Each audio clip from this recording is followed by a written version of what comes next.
യിരെമ്യാവിന്റെ പ്രവചന പുസ്തകം 18-ാം അധ്യായം 1 മുതൽ 6 വരെയുള്ള ഭാഗങ്ങൾ. യഹോവയെങ്കിൽ നിന്ന് യിരെമ്യാവിനുണ്ടായ അരുളപ്പാട് എന്തെന്നാൽ, നീ എഴുന്നേറ്റ് കുശവന്റെ വീട്ടിലേക്ക് ചെല്ലുക, അവിടെ വെച്ച് ഞാൻ നിന്നെ എൻ്റെ വചനങ്ങളെ കേൾപ്പിക്കും. അങ്ങനെ ഞാൻ കുശവന്റെ വീട്ടിൽ ചെന്നപ്പോൾ അവൻ ചക്രത്തിന്മേൽ വേല ചെയ്തുകൊണ്ടിരുന്നു.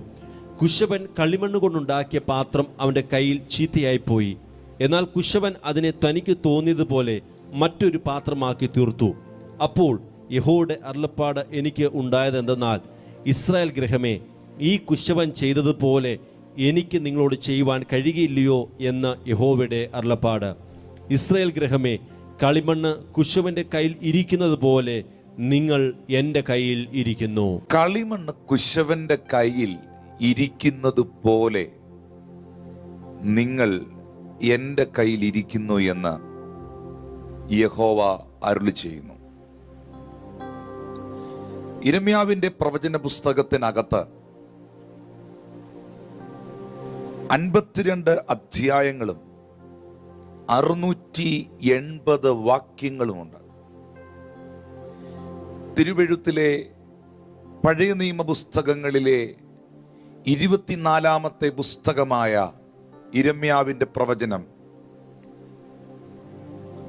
വായിക്കുന്നവർക്ക് വായിക്കുമ്പോൾ തന്നെ മനസ്സിലാക്കുവാൻ കഴിയുന്നതും, എന്നാൽ മറ്റു ചില വിഷയങ്ങൾ ആഴമായി ഉള്ള പഠനത്തിന് ശേഷം വ്യാഖ്യാനങ്ങളിലൂടെ വ്യക്തമാക്കേണ്ടതുമാണ്. 52 അധ്യായങ്ങളിൽ നിന്ന് 680 വാക്യങ്ങളിൽ നിന്ന് 24-ാമത്തെ പുസ്തകമായ യിരെമ്യാവിന്റെ പ്രവചന പുസ്തകത്തിൽ വായിക്കുന്നവർക്ക് ഒരു ചിത്രം പോലെ മുമ്പിൽ കാണുവാൻ കഴിയുന്ന ഒരു ഭാഗമാണ് ഇപ്പോൾ ഞാൻ വായിച്ച 18-ാം അധ്യായത്തിന്റെ 1 മുതൽ 6 വരെയുള്ള ഭാഗങ്ങൾ. യിരെമ്യാവ് എന്ന പ്രവാചകൻ അമ്മയുടെ ഉദരത്തിൽ വെച്ചു തന്നെ പിണ്ണാകാരമായിരുന്നപ്പോൾ ദൈവത്താൽ അഭിഷേകം ചെയ്യപ്പെട്ട പ്രവാചകനായിരുന്നു. ദൈവസന്നിധിയിൽ ദൈവം തന്നെ ശുശ്രൂഷയ്ക്ക് വേണ്ടി തിരഞ്ഞെടുത്തിട്ടുണ്ട് എന്ന ആ വലിയ ദൂത് ദൈവം യിരെമ്യായിക്ക് കൈമാറുമ്പോൾ, യിരെമ്യാവിനോട് അറിയിക്കുമ്പോൾ, യഹോവേ, ഞാൻ ബാലനല്ലോ, എന്നെ കൊണ്ടത് സാധ്യമല്ല എന്ന് ദൈവമുഖത്തേക്ക് നോക്കി പറഞ്ഞ മനുഷ്യനായിരുന്നു യിരെമ്യാവ്. യിരെമ്യാവിന്റെ പ്രവചന പുസ്തകം 1-ാം അധ്യായത്തിന്റെ 4 മുതൽ 10 വരെയുള്ള ഭാഗങ്ങൾ വായിക്കുമ്പോൾ, യഹോവയുടെ അരുളപ്പാട് എനിക്കുണ്ടായത് എന്തെന്നാൽ, നിന്നെ ഉദരത്തിൽ ഉരുവാക്കിയതിനു മുൻപേ ഞാൻ നിന്നെ അറിഞ്ഞു, നീ ഗർഭപാത്രത്തിൽ നിന്ന് പുറത്തു വരുന്നതിന് മുൻപേ ഞാൻ നിന്നെ വിശുദ്ധീകരിച്ചു, ജാതികൾക്ക് പ്രവാചകനായി നിയമിച്ചു. ഒരു വ്യക്തി ഈ ഭൂമിയിൽ ജനിച്ചതിന് ശേഷം അവന്റെ വളർച്ചയെങ്കിൽ, അവന്റെ സമർപ്പണത്തിങ്കിൽ ദൈവത്തിന്റെ വിളികളെയും ദൈവത്തിന്റെ നിയോഗങ്ങളെയും വ്യക്തിപരമായി തിരിച്ചറിഞ്ഞ് ആത്മീക ശുശ്രൂഷയിലേക്ക് ചുവടുവെക്കുന്നവരുടെ എണ്ണമാണ് 100-ൽ 99%.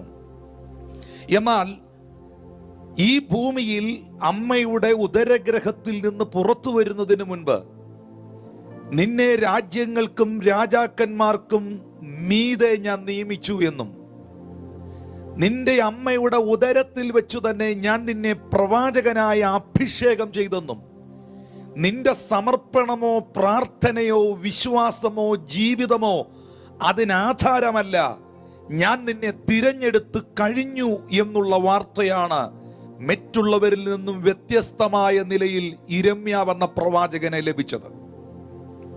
എന്നാൽ ഞാൻ നിന്നെ വിശുദ്ധീകരിച്ചു, ജാതികൾക്ക് പ്രവാചകനായി നിയമിച്ചിരിക്കുന്നു എന്ന് ദൈവം യിരെമ്യാവിനോട് പറഞ്ഞപ്പോൾ യിരെമ്യാവ് ദൈവത്തോട് തിരിച്ചു പറഞ്ഞ മറുപടി, എന്നാൽ ഞാൻ, അയ്യോ യഹോവയായ കർത്താവേ, എനിക്ക് സംസാരിക്കാൻ അറിഞ്ഞുകൂടാ, ഞാൻ ബാലനല്ലോ എന്ന് പറഞ്ഞു.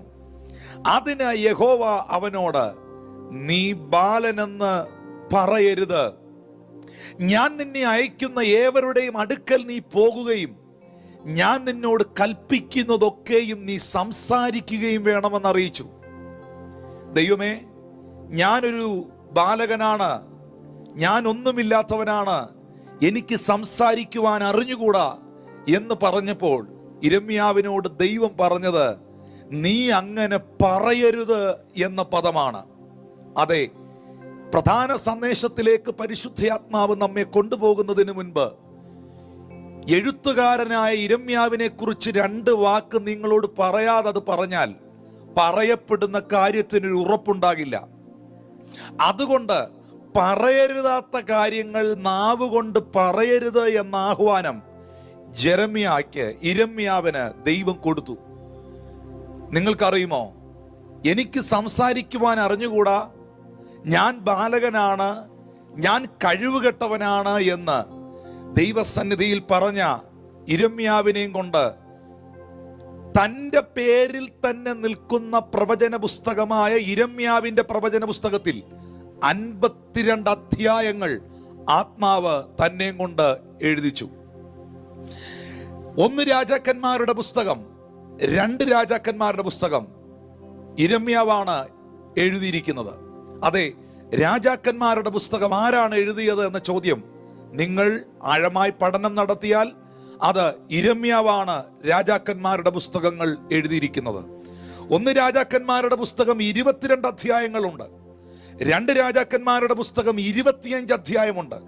ഇത് രണ്ടും കൂടെ ചേർക്കുമ്പോൾ 47 അധ്യായങ്ങൾ അത് തന്നെ യിരെമ്യാവിലൂടെ പുറത്തു വന്നു. വിലാപങ്ങളുടെ പുസ്തകം എഴുതിയത് യിരെമ്യാവാണ്. 5 അധ്യായങ്ങളുണ്ട്. അങ്ങനെ 104 അധ്യായങ്ങൾ ഈ വിശുദ്ധ ബൈബിളിനകത്ത് എഴുതി എനിക്ക് സംസാരിക്കാൻ അറിഞ്ഞുകൂടാ എന്ന് ദൈവത്തോട് പറഞ്ഞ മനുഷ്യൻ. അങ്ങനെയാണെങ്കിൽ ഏത് കഴിവ് കെട്ടവനെയും, ഏത് പരാജിതനെയും, ഏത് തകർന്നവനെയും അത്ഭുതമാക്കി തീർക്കുന്ന, അനുഗ്രഹമാക്കി മാറ്റുന്ന ഒരു കർത്താവ് ഇന്ന് പകലിൽ ജീവിക്കുന്നു എന്ന സത്യം നിങ്ങൾ തിരിച്ചറിയുക. ആ യിരെമ്യാവിന്റെ പ്രവചന പുസ്തകത്തിന്റെ 18 അധ്യായത്തിന്റെ 1 മുതൽ 6 വരെയുള്ള വാക്യങ്ങളിൽ ദൈവത്താൽ അഭിഷേകം ചെയ്യപ്പെട്ട അമ്മയുടെ ഉദരഗൃഹത്തിൽ വെച്ചു തന്നെ പ്രവാചകനായി നിയമിക്കപ്പെട്ട ഈ ദൈവത്തിന്റെ അഭിഷിക്തനോട് യഹോവ അരുളി ചെയ്യുകയാണ്, നീ എഴുന്നേറ്റ് കുശവന്റെ വീട്ടിലേക്ക് ചെല്ലുക, അവിടെ വെച്ച് ഞാൻ നിന്നെ എൻ്റെ വചനങ്ങളെ കേൾപ്പിക്കും. ഇവിടെ നമുക്ക് കാണാൻ കഴിയുന്ന കുറെ ചിത്രങ്ങളുണ്ട്. ഈ തിരുവെഴുത്തുകൾ ശ്രദ്ധിക്കുന്ന ദൈവമക്കൾ തിരിച്ചറിയുക, വചനത്തിലൂടെ പരിശുദ്ധാത്മാവ് നിങ്ങൾക്ക് നൽകുന്ന ആലോചനയെ നിങ്ങളുടെ ജീവിതത്തിൽ നിങ്ങൾക്ക് ഏറ്റെടുക്കാൻ കഴിഞ്ഞാൽ നിങ്ങളുടെ ജീവിതം അനുഗ്രഹപൂർണമാകും. പ്രസംഗിക്കുന്ന എന്നോട് ഈ ഭാഗത്തിൽ നിന്ന് ദൈവം സംസാരിച്ചത് കൊണ്ടാണ് കേൾവിക്കാരായ നിങ്ങളോട് എനിക്കത് പറയാൻ കഴിയുന്നത്. ഇന്ന് പകൽ ഞാൻ ശുശ്രൂഷിക്കുന്നത് എൻ്റെ വിഷയത്തിലല്ല. ഞാൻ ആഗ്രഹിക്കുന്നു ഈ തിരുവെഴുത്ത് കേൾക്കുന്ന നിങ്ങൾ അനുഗ്രഹിക്കപ്പെടണമെന്ന്. യിരെമ്യാവ് ദൈവം പറഞ്ഞതുപോലെ എഴുന്നേറ്റു, കുശവന്റെ വീട്ടിൽ ചെന്നു. അവിടെ അവൻ ചില കാഴ്ചകൾ കണ്ടു. ആ കാഴ്ച കുശവന്റെ ചക്രത്തിൽ ഇരിക്കുന്ന കളിമണ്ണാണ്. ആ കളിമണ്ണിനെ രൂപപ്പെടുത്തുന്ന കുശവന്റെ കരമാണ്. എന്നാൽ ആ കുശവൻ കളിമണ്ണിനെ രൂപപ്പെടുത്തുമ്പോൾ അത് പകുതി വഴിക്ക് ഉടഞ്ഞുപോയി. ഉടഞ്ഞുപോയതിനെ എറിഞ്ഞുകളയാതെ വീണ്ടും അതിനെ തിരിച്ചു പണിയുന്ന കുശവനെ യിരെമ്യാവ് അവിടെ കണ്ടു. ആ മൂമെന്റിൽ യിരെമ്യാവിനോട് ദൈവം പറയുകയാണ്, യിരെമ്യാവേ, നീ ഈ കാഴ്ച കാണുന്നുണ്ടോ? കുശവന്റെ കയ്യിൽ കളിമണ്ണ് ഇരിക്കുന്നത് പോലെയാണ് എൻ്റെ ജനം എൻ്റെ കയ്യിൽ ഇരിക്കുന്നത് എന്ന സത്യം നീ വിളിച്ചു പറയണം. കുശവന്റെ ഭവനത്തിലേക്ക് പോകുന്ന യിരെമ്യാവിന് പ്രധാനമായി 4 കാര്യങ്ങൾ അവിടെ കാണുവാൻ കഴിയുന്നു. 1, ഒരു പണിശാല യിരെമ്യാവിന് അവിടെ കാണാം, കുശവന്റെ പണിശാല. 2, കറങ്ങുന്ന ഒരു ചക്രം യിരെമ്യാവിന് അവിടെ കാണാം. 3, കുശവന്റെ സ്വപ്നങ്ങൾക്കൊത്തവണ്ണം രൂപപ്പെടാതെ പോയൊരു മണ്ണ് അവിടെ കാണാം. 4, ചീത്തയായി പോയതിനെ ആരും പ്രതീക്ഷിക്കാത്ത, അല്ലെങ്കിൽ മറ്റാരും ചിന്തിക്കാത്ത നിലയിൽ മറ്റൊരു പാത്രമാക്കി തീർത്ത ഒരു കരം അവിടെ കാണാം. എന്ന് പറഞ്ഞാൽ ഒരു സ്കിൽഡ് ഹാൻഡ്, ഒരു എക്സ്പീരിയൻസ്ഡ് ഹാൻഡ് നിങ്ങൾക്ക് അവിടെ കാണാം. പരിചയ സമ്പത്തുള്ള ഒരു കരമാണ് മണ്ണിനകത്ത് ചലിക്കുന്നത്. അതുകൊണ്ടാണ് ഉടഞ്ഞുപോയ, തകർന്നുപോയ, എറിഞ്ഞു കളയാൻ പാകമായതിനെ വീണ്ടും ആ കരത്തിന് പണിയുവാൻ കഴിഞ്ഞത്. ഹല്ലേലൂയ. ഈ ഭാഗത്തിൽ നിന്ന് കർത്താവിന്റെ ആത്മാവ് ഇന്ന് നിങ്ങളോട് സംസാരിക്കുന്നു. ഒന്നാമതായി യിരെമ്യാവിനോട് ദൈവം പറഞ്ഞത്, നീ എഴുന്നേറ്റ് കുശവന്റെ വീട്ടിലേക്ക് ചെല്ലുക എന്നാണ്. നീ എഴുന്നേൽക്കുക. എനിക്ക് നിന്നെ കാണിക്കുവാനുള്ളതും എനിക്ക് നിന്നെ അറിയിക്കുവാനുള്ളതും, നിന്നെ അറിയിക്കണമെങ്കിൽ, നിന്നെ കാണിക്കണമെങ്കിൽ നീ ഇപ്പോൾ ആയിരിക്കുന്ന കംഫർട്ട് സോണിനകത്തിരുന്നാൽ എനിക്ക് നിന്നെ അറിയിക്കുവാനോ കാണിക്കുവാനോ കഴിയുകയില്ല. നീ എഴുന്നേറ്റാൽ മാത്രമേ എനിക്ക് ചിലത് കേൾപ്പിക്കുവാനും കാണിക്കുവാനും കഴിയുകയുള്ളൂ. എഴുന്നേൽക്കുക എന്ന ശബ്ദം ദൈവത്തിൽ നിന്നും കേൾക്കുന്ന ദൈവമക്കൾക്കായി ഞാൻ കർത്താവിനെ സ്തുതിക്കുന്നു. ഈ പകൽക്കാലവും അറൈസ് ആൻഡ് ഗോ, എഴുന്നേറ്റ് പോകുക, മുന്നോട്ട് പോകുക എന്ന ശബ്ദം കാതുകളിൽ ഈ തിരുവഴുത്തിലൂടെ മുഴങ്ങിക്കേൾക്കുന്നവർക്കായി എൻ്റെ ദൈവത്തെ ഞാൻ മഹത്വപ്പെടുത്തുകയാണ്. എഴുന്നേൽക്കാതെ എനിക്ക് നിന്നെ അത് അറിയിക്കുവാൻ കഴിയുകയില്ല. മുൻപോട്ട് ചുവടുകൾ വെക്കാതെ എനിക്ക് കാണിക്കുവാനുള്ളത് കാണിക്കുവാൻ കഴിയുകയില്ല. നീ ചുവട് വെക്കുമ്പോൾ എനിക്ക് നിന്നോട് അറിയിപ്പാനുള്ളത് അറിയിക്കുവാനും, നീ എഴുന്നേൽക്കുമ്പോൾ നിന്നെ കാണിക്കുവാനുള്ളത് കാണിക്കുവാനും തടസ്സങ്ങൾ നിന്റെ മുൻപിൽ ഇല്ലാതായിത്തീരും. നെഹമ്യാവിന്റെ പ്രവചന പുസ്തകത്തിൽ ഇത് തന്നെയാണ് നെഹമ്യാവ് മതിൽ പണിയുന്ന ഒരു കൂട്ടത്തിന് കൊടുത്ത ആഹ്വാനം. വരുവീൻ, സ്വർഗത്തിലെ ദൈവം നമുക്ക് കാര്യം സാധിപ്പിക്കും. ആകയാൽ അവന്റെ ദാസന്മാരായ ഞങ്ങൾ എഴുന്നേറ്റ് പണിയും. കാര്യങ്ങളെ സാധ്യമാക്കി തീർക്കുന്ന ഒരു അദൃശ്യകരം നിങ്ങൾക്ക് വേണ്ടി ചലിക്കുന്നുണ്ടെങ്കിൽ നിങ്ങൾ ഒതുങ്ങേണ്ട ആവശ്യമില്ല, വലിയേണ്ട ആവശ്യമില്ല, പിന്മാറേണ്ട സാഹചര്യമില്ല. ശക്തമായി മുന്നേറുവാൻ ഒരു ആഹ്വാനം ഇന്ന് പകൽ കർത്താവ് സഭയ്ക്ക് നൽകുകയാണ്. ചെങ്കടലിന്റെ മുമ്പിൽ പകച്ചു നിൽക്കുന്ന മോശ, പിറുപിറുക്കുന്ന ഇസ്രായേൽ ജനം, കളിയാക്കാൻ മാത്രം പഠിച്ചിട്ടുള്ള ഒരു കൂട്ടർ, വിമർശിക്കുന്ന മറ്റൊരു സമൂഹം, സ്തോത്രം, എന്തെങ്കിലും നടക്കുമോ എന്ന് കാണാനും നടന്നിട്ട് തപ്പെടുക്കാനും നിൽക്കുന്ന മറ്റൊരു കൂട്ടം.